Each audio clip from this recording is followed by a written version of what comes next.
cars.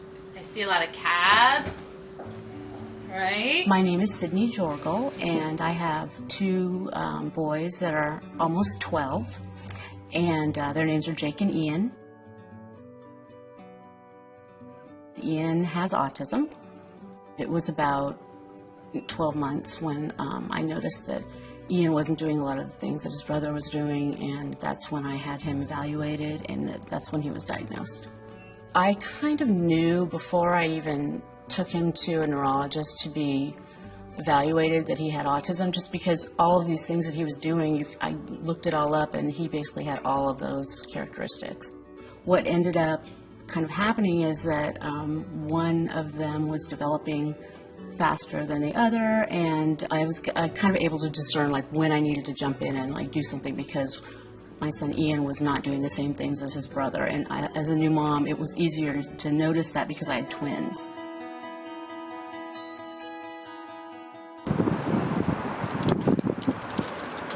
I am 11 years old. I'm 11 years old.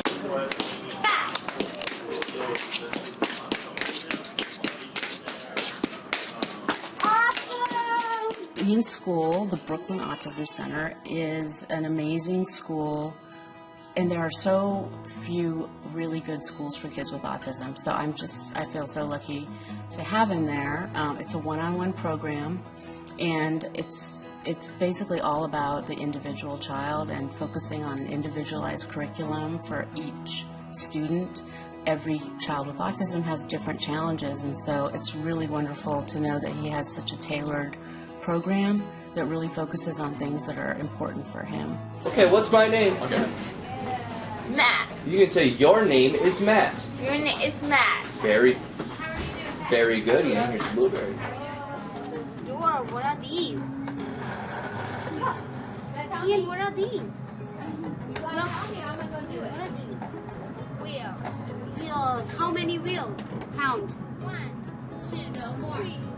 Awesome! A couple of the things that we're working on that are just socialization type things are he plays different games on the Wii, so that whenever he's with his cousins or just in a group, you know, he might not have a lot of language, but they can all play games together, and he can just be like a typical kid playing games like everybody else.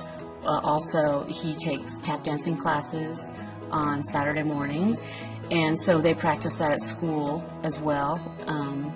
You know, for a certain part of the day, just a little bit every day, they practice tap dancing. It's just another kind of extracurricular thing that I think is just going to broaden his world a little bit. We also do a lot of the video modeling, where we film things and Ian will watch them, so it would be even like for making friends. You know, we would have Jake and a friend of his sort of play act. Come play with me. Oh, let's play backgammon. Okay, that sounds fun.